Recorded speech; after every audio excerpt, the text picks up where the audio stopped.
Hello, and welcome to another episode of the Life in the Light podcast with me, Jerome Brock. Now, I know I haven't released an episode for some time, and I really apologize. I know you guys are getting tired of hearing that, but there's a lot been going on in my life and a lot going on behind the scenes that has prevented me from recording. But I'm happy to say that I'm back and I'm ready to release episodes a bit more frequently now. So today I want to talk about why I believe in Christianity, or why I'm a Christian. And I know it's a bit difficult to really put it that way, but we'll try. Now, one of the most common claims I hear is that people are Christian or follow any religion simply because of where they were born or how they were raised. And while upbringing and geography do play a role, that explanation is ultimately incomplete. You see, faith is not a trivial matter. It's a matter of life and death. It shapes how you live, and if Christianity is true, it determines where you will spend eternity. Now, another question I'm often asked is this: out of all the religions in the world, all the many religions, how can you say Christianity is true and the only way to the Father? Now, from an apologetics perspective, the answer is quite straightforward. Christianity is not grounded in blind faith, but in evidence. And that evidence stands or falls on one central event: the death and resurrection of Jesus Christ. Now, unfortunately, many critics of Christianity never take the time to seriously examine the evidence. And if we're being honest, many Christians today don't either. Yet the Apostle Peter reminds us in 1 Peter 3 verse 15, "In your hearts, revere Christ as Lord. Always be prepared to give an answer to everyone who asks you to give the reason for the hope that you have. But do this with gentleness and respect." Now, this is going to be a bit of a long episode, so I encourage you, if you're a person who doesn't have much attention, to pause this video from time to time and come back to it another day. Now, I'm not a historian, but today I want to walk you through some of the historical, archaeological, and biblical evidence for the death and resurrection of Jesus, drawing from both Christian and non-Christian sources. But as Dr. Frank Turek and Norman Geisler rightly point out, evidence cannot convince the unwilling. But if you're willing to take an honest look at the facts, I believe the case for Christianity deserves to be heard. So with that said, let's get into it.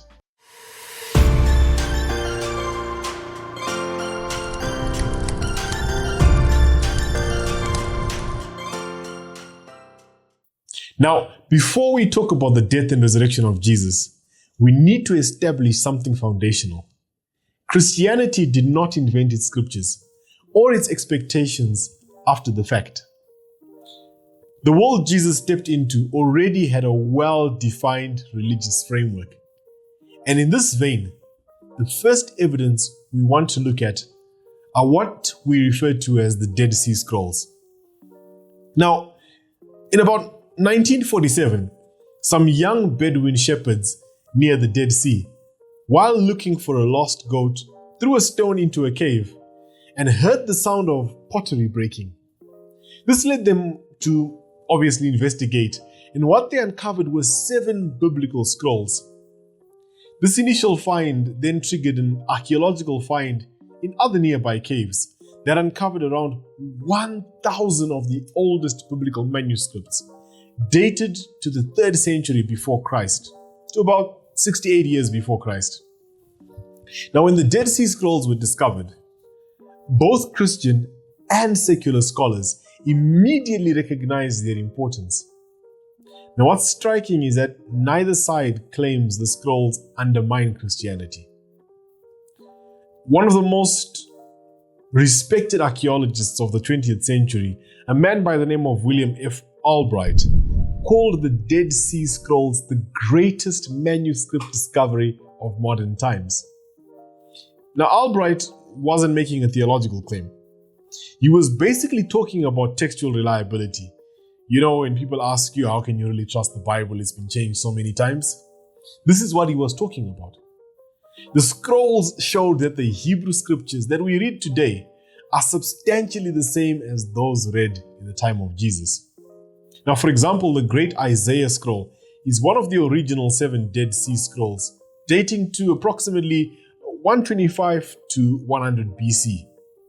It's the most complete, best preserved biblical scrolls containing all 66 chapters of Isaiah on 17 sheets of parchment spanning 24 feet. It's 1,000 years older than previously known Hebrew manuscripts, and what it demonstrates is remarkable textual consistency with medieval manuscripts. And this shows that the Bible was passed down with high accuracy. Now, another man, Miller Burrows, a biblical scholar who was not an evangelical apologist, stated, "There is nothing in the Dead Sea Scrolls that contradicts the historic statements of the Christian faith." In other words, this massive archaeological discovery didn't dismantle Christianity. It left its historical claims intact. Now, from a strictly secular perspective, the Encyclopedia Britannica describes the Dead Sea Scrolls as among the most important archaeological discoveries of the 20th century, shedding new light on the background of early Christianity. Now, these aren't my words, these are the words of Encyclopedia Britannica, which is very much secular. But I want you to notice the wording, background, not doctrine. So, even secular historians agree Christianity emerged from a clearly documented Jewish world, not a mythological vacuum. Now, similarly, National Geographic notes that while the scrolls do not mention Jesus, they're Old Testament scrolls, of course, they confirm that the Hebrew Bible already existed centuries before Christianity and illuminate the religious world in which Jesus lived. That matters because Christianity depends on the Old Testament being real, ancient, and already authoritative, not invented later by Christians. The Dead Sea Scrolls don't prove Christianity is true, but they do something just as important. They prove Christianity didn't rewrite its source material. The prophecies, messianic expectations, and scriptures Christians appeal to were already there, locked in caves, long before Jesus of Nazareth ever walked the earth. Now, mainstream scholars also note that these scrolls reveal that first century Jews expected a Messiah who would bring healing, restoration, and divine intervention. Now, why does that sound familiar? Not because Christians invented it, but because the expectation already existed. So, the Dead Sea Scrolls established something quite crucial. The stage was set long before Christianity appeared. The real question then is not whether the expectations existed, but whether Jesus fulfilled them. So, this basically brings us to the next archaeological point, and that is the archaeology of crucifixion. So, the question we obviously ask is, did Jesus really die? Now, archaeology helps ground the crucifixion in real history. In 1961, an artifact called the Pilate Stone was discovered at Caesarea, I don't know how you pronounce it, with an inscription naming Pontius Pilate as prefect of Judea, exactly as the Gospels describe. This is important because this confirms that the Roman authority who condemned Jesus was a real historical figure governing Judea at precisely the time the New Testament claims. We also have physical evidence for crucifixion. Archaeology confirms that crucifixion was a standard Roman method of execution in first century Judea. In 1968, the remains of a crucified man named Yehohanan were discovered with an iron nail still embedded in his heel bone. Physical evidence that crucifixion was practiced exactly as ancient texts describe. So, archaeology establishes the setting, the authority, and the method of Jesus' death. The next question is quite simple. Do ancient writers, especially non-Christians, tell us that Jesus was actually crucified? Now, one of the strongest confirmations of Jesus' execution comes not from Christians, but from a hostile Roman historian, a man named Tacitus, who lived from about 56 to 120 AD. In his work Annals, book 15, chapter 44, written around 116 AD, Tacitus describes Nero's persecution of Christians following the Great Fire of Rome. He writes that Christus, from whom the name had its origin, suffered the extreme penalty during the reign of Tiberius at the hands of one of our procurators, Pontius Pilatus. Now, Tacitus despised Christianity, yet he confirms that Jesus was executed under Pontius Pilate during the reign of Tiberius, precisely what the Gospels claim. We also have confirmation from a first century Jewish historian, and some of you might have heard of his name, a man named Flavius Josephus, or some people simply call him Josephus, who lived from about 37 to 100 AD. In his work Antiquities of the Jews, written around 93 to 94 AD, Josephus refers to Jesus as a wise man, a teacher, and a doer of remarkable deeds. He states that Pilate condemned him to the cross and that his followers continued after his death. Later, in Book 20, Josephus records the illegal execution of James, the brother of Jesus, who was called Christ. Even scholars who debate later Christian wording agree that Josephus independently confirms Jesus' execution and the early existence of Christians. Now, additional non-Christian sources reinforce pretty much the same picture. Some of you may have heard of Pliny the Younger, and he describes Christians worshipping Christ as a god. A man named Lucian of Samosata mocks Christians for following a crucified man. Then Thales attempts to explain away the darkness reported at the crucifixion. And even the Talmud acknowledges Jesus' execution on the eve of Passover. Now, what is certain is that these sources do disagree with Christianity, but they agree on the central fact: Jesus was executed. In historical terms, the crucifixion of Jesus is one of the best attested events of the ancient world. What's remarkable is not just that Jesus was crucified, but what happened immediately after. Now, one archaeological discovery that helps us understand early Christian belief is known as the Megiddo Mosaic. It's quite a recent find. It was discovered in 2005 at a site near Megiddo in Israel. Inside what was later identified as a Roman-era structure associated with the prison complex. Now, embedded in the floor was a mosaic that dates to around 230 AD, making it one of the earliest known Christian worship spaces ever identified. And what makes this mosaic particularly important is an inscription that appears to associate Jesus directly with God in a devotional context. This is quite significant because it predates both the legalization of Christianity under Constantine and the Council of Nicaea by nearly a century. So before Christianity even became legalized and before the Council of Nicaea had put down their core beliefs, already people had started to worship Jesus Christ. So before offering my own commentary any further, I want to walk through two sources that discuss this discovery in detail. The first is an article from GreekReporter.com, which highlights the inscription and its historical significance.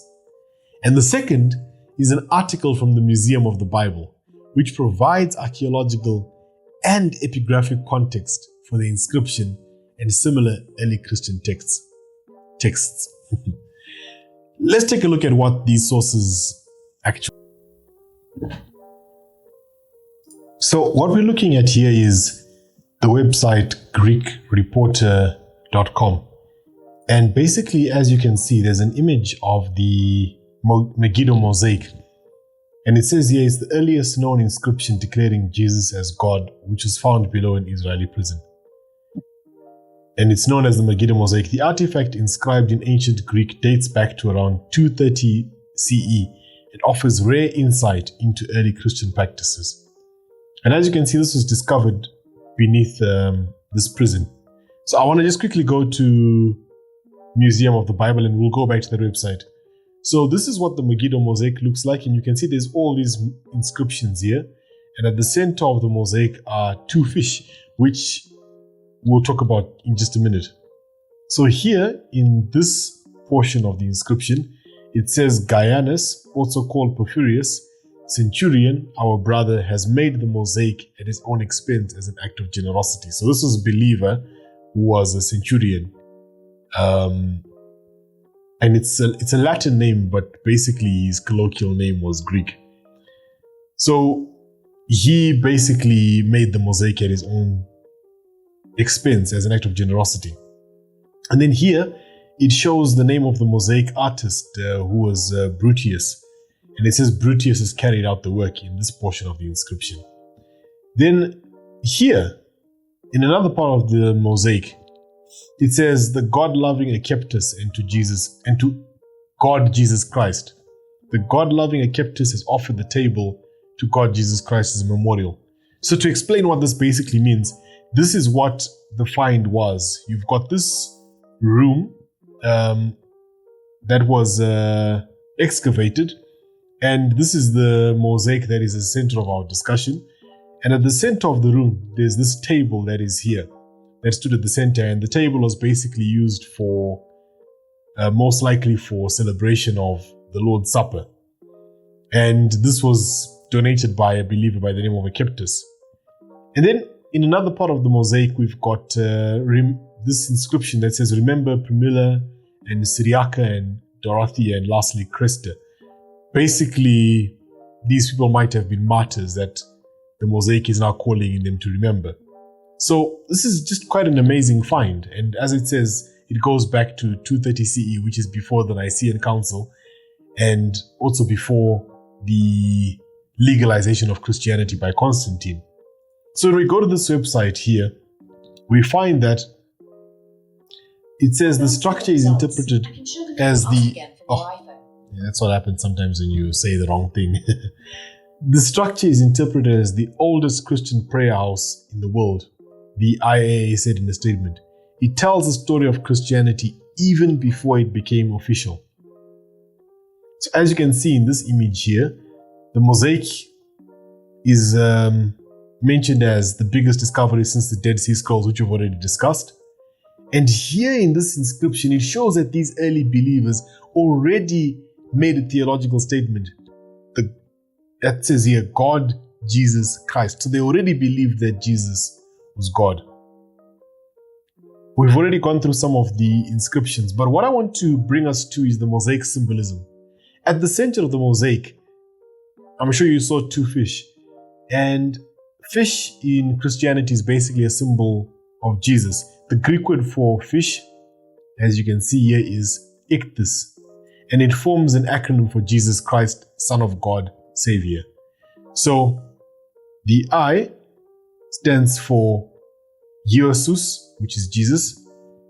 The Chi, or X, stands for Christos. So the Greek symbol Chi stands for Christos, which means obviously Christ. Then the Greek symbol Theta stands for Theos, which means God. And this symbol, which I'm not familiar with, Ios, means son. And this other symbol, this Greek symbol, basically stands for Soter, which means Savior. So already we get this image that these early Christians, from as early as even 230 CE, already believed that Jesus Christ was divine. And they were already referencing him as divine, as you can see from this mosaic. Now, while scholars carefully debate nuances of translation and context, what is clear is that this was a worship setting, not a theological treatise. And Jesus is being referenced in divine terms within a prayer hall. After reviewing these sources, a few things become clear. First, by the early 3rd century, Christian communities were already gathering for worship and expressing devotion to Jesus in ways that connect him directly with God. This isn't happening after Christianity gained political power. It's happening while Christianity was still being marginalized and at times persecuted. Second, this fits seamlessly with the broader historical picture. Jesus was crucified under Pontius Pilate. His followers did not abandon their faith. Instead, they gathered, worshipped, and spoke of him in divine terms remarkably early. The Megiddo Mosaic doesn't prove the resurrection, that I must admit, but it raises an unavoidable question. If Jesus was simply another failed messianic figure who died in shame, why do we find his followers worshipping him as God so soon after his death? And that brings us to the central issue Christianity rises or falls on. Not whether Jesus lived or died, but whether something happened after the crucifixion that explains this explosive and early belief. Now, if the crucifixion explains Jesus' death, the resurrection demands an explanation for what followed. And one artifact that continues to provoke debate across scientific, historic, and theological lines is the Shroud of Turin. Now, I want to be clear, this is not proof of the resurrection. The shroud is by no means proof of the resurrection, at least not yet. But it is evidence that raises serious questions. Let's take a look. So, I want us to go over a couple of videos, and I've got 4 videos if you would indulge me. The first video basically describes a little bit of what the Shroud of Turin is, but let me explain a little bit. The Shroud of Turin is widely believed to be the burial cloth of Jesus Christ, and recent scientific evidence shows that it actually dates back to the 1st century AD. So what the shroud would have been is it basically would have been a cloth, and it measures about 4.5 meters or so. And the cloth would have been laid down flat like so. Maybe let me demonstrate with a piece of paper. It would have been laid down like so. The person or the man of the shroud would have been put in the center of the shroud like so, or in the middle of the shroud like so, and then the shroud would have been folded over just like that. And so one side of the shroud then became the back of the individual in the cloth or in the shroud, and the other side becomes the front of this. But let's take a look at the first video, and this should explain a little bit more. What you're looking at right here is called the Shroud of Turin, a long linen cloth that many believe to be the actual cloth that Jesus was buried in. And if true, this right here is a real photographic image of the face of Jesus. Just let that sink in for a second. The image that was taken from the cloth shows a man with his arms crossed. The right side of the picture shows his back, and the left side of the picture shows his front. But if you look closely, you'll notice that this man's injuries seem to be exactly like the ones described in the gospel accounts of Jesus' crucifixion. Blood wounds on his wrist and his feet consistent with the nails. A gash in the side that matches the spear wound described in John's gospel. Blood patterns on the head, just like you would expect from a crown of thorns, and lash marks across the body, just like those left from a Roman scourging. Every little detail matches up here, which is why for centuries, many Christians believe that the shroud could actually be the burial cloth of Jesus himself, the very linen that was wrapped around his body after the crucifixion. So I've put links to all these videos down in the description box below, all 4 videos. And that was a video by What Do You Meme, whose channel I actually follow quite a bit. So the next video I want us to look at basically looks at the scientific evidence for the Shroud of Turin, and basically it shows how science cannot really explain what the shroud really is. So I want you to pay close attention to what he said in this video. I found it quite fascinating. And the shroud itself was found to be basically a photographic negative. So if you take a picture of the shroud with the camera and you look at the negative of that picture, it actually produces an image of the man. So the shroud is the negative, And the picture taken then becomes the positive, and it shows a picture of a man. This was discovered by a man named Secondo Pia. But just take a look. When a lawyer named Secondo Pia took the first photograph of it way back in 1898, he made a jaw-dropping discovery. In the darkroom, the photographic negative revealed a stunningly clear, positive portrait of the man. The image on the cloth was, in effect, a photographic negative, centuries before photography was even invented. That alone is a wow factor that should make anyone pause. How is that possible? Furthermore, the image is unbelievably superficial. It rests only on the topmost microfibers of the linen threads, with a depth of just a few hundred nanometers. For comparison, a human hair is about 80,000 nanometers thick. The color doesn't soak into the cloth like paint or dye. There are no brush strokes, no directionality.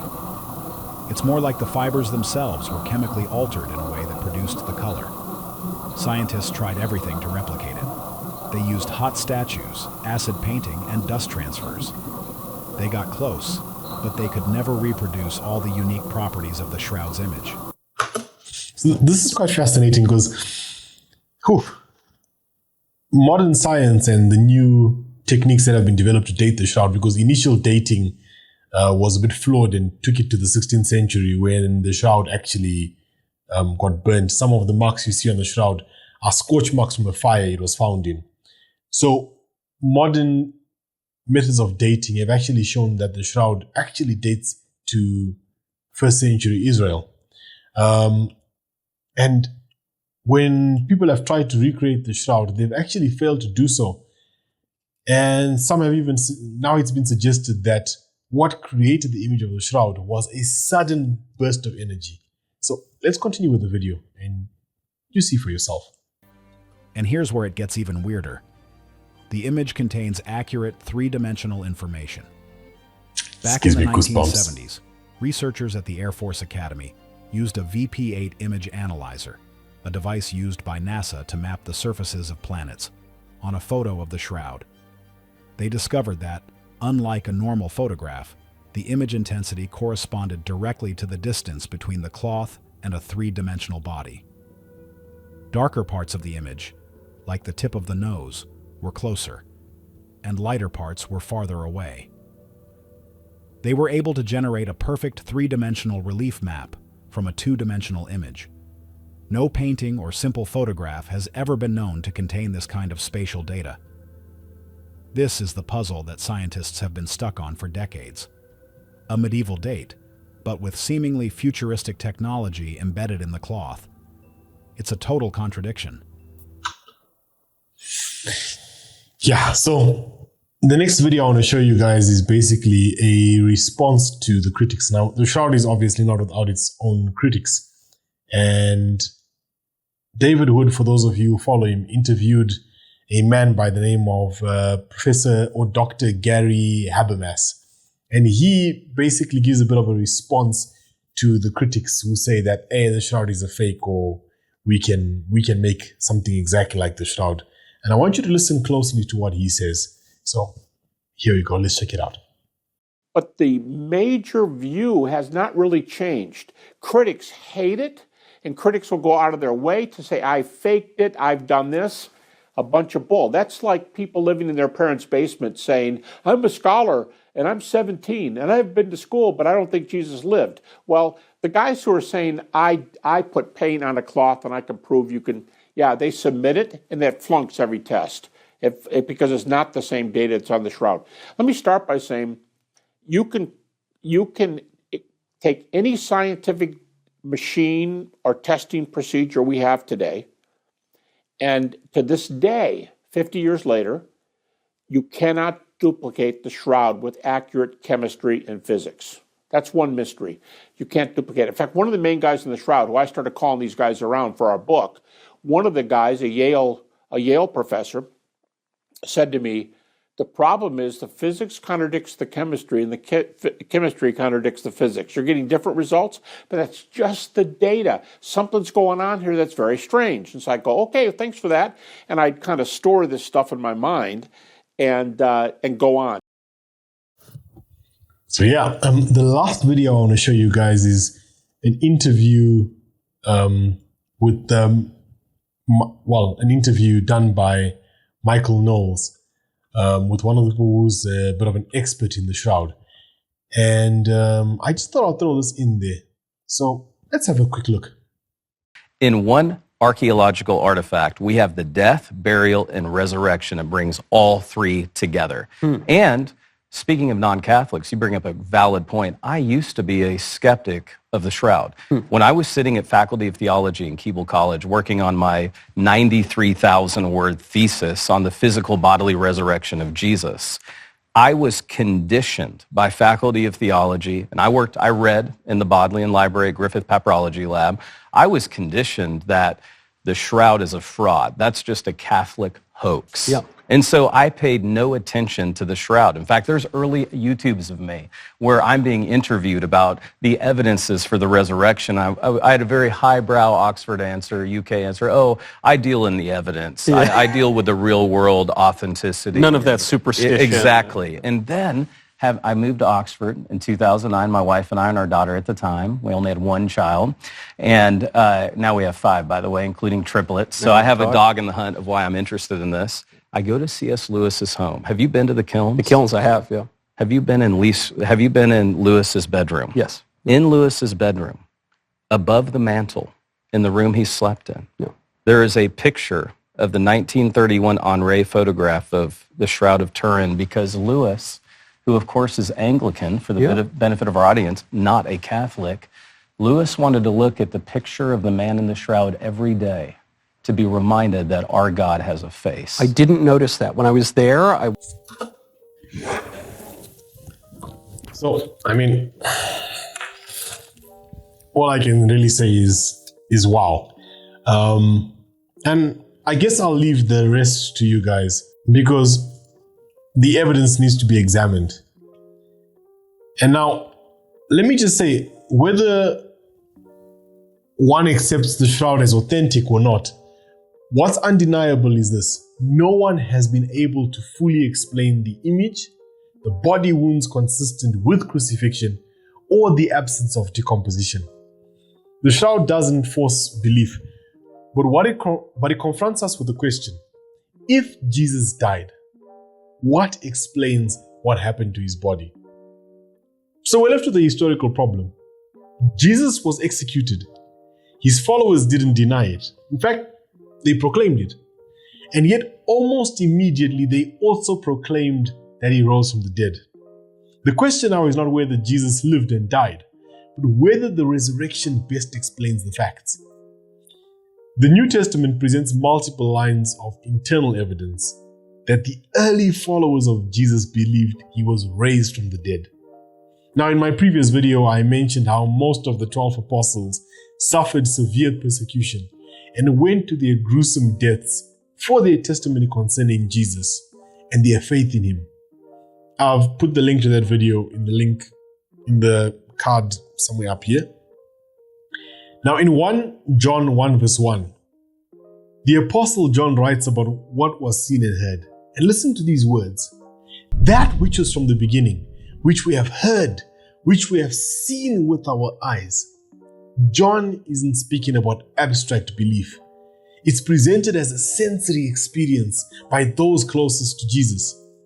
If one of my mentors died, or one of my leaders died, I would not be willing to die for the claim that I saw them alive again. Yet, the disciples were willing to face persecution, imprisonment, and according to early tradition, even death, because of what they believed they saw and heard. We see that transformation starkly illustrated. In the Gospel of John, chapter 20, verse 19, the disciples are portrayed as cowering behind locked doors out of fear. But by Acts 2 at Pentecost, they are boldly proclaiming the risen Jesus before large crowds. This radical transformation from fear to fearless testimony is part of the early Christian witness. When we look at non-Christian historians or skeptics who study this period, what they don't do is dismiss the fact that something happened that convinced Jesus' earliest followers that he was alive after his death. A well-known skeptic and textual historian, Bart Ehrman, acknowledges that some of Jesus' followers came to believe that Jesus was raised from the dead and that they insisted he had appeared to them.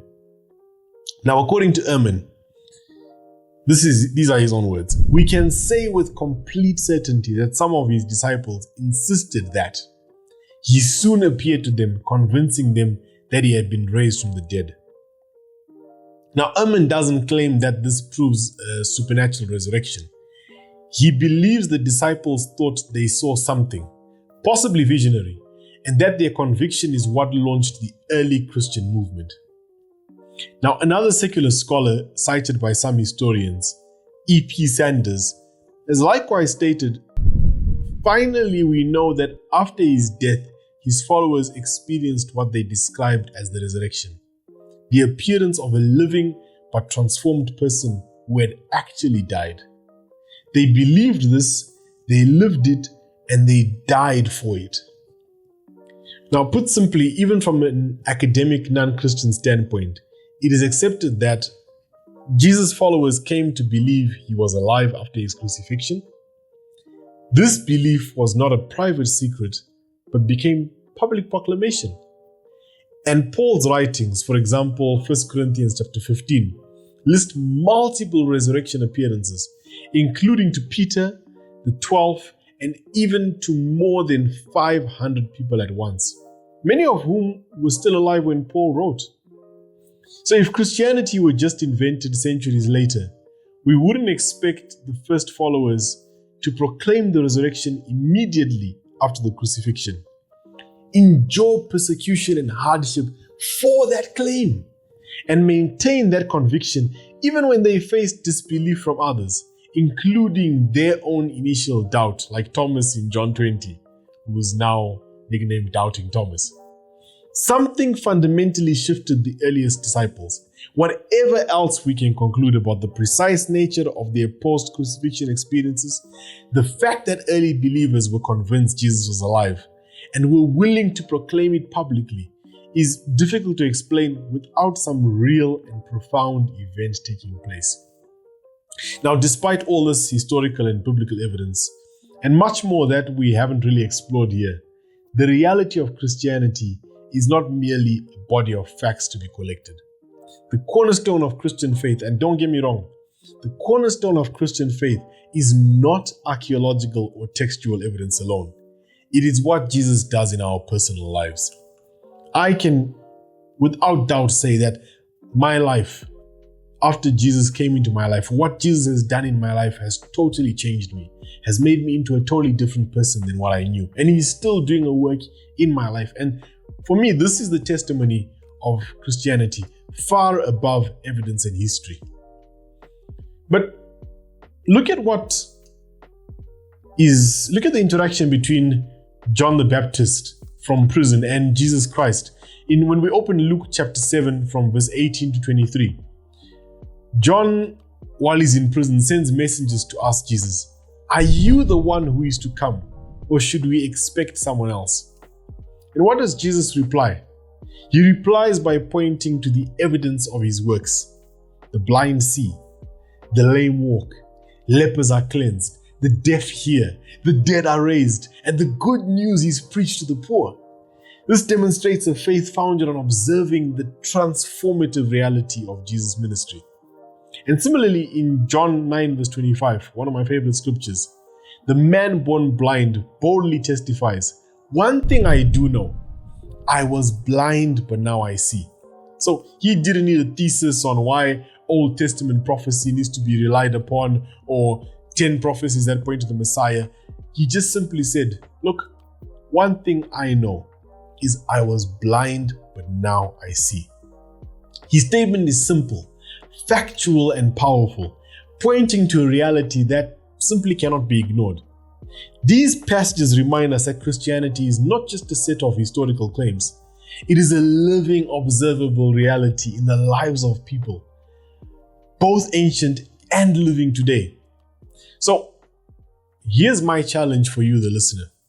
I want you to investigate the claims honestly. I really want you to investigate Christianity honestly. Look at the evidence. Let it strengthen your faith, not replace the gospel itself. For Christians, evidence supports what we already have. For skeptics, evidence can open the door to honest inquiry. So the question then stands, if Jesus truly rose from the dead, what does that mean for you today?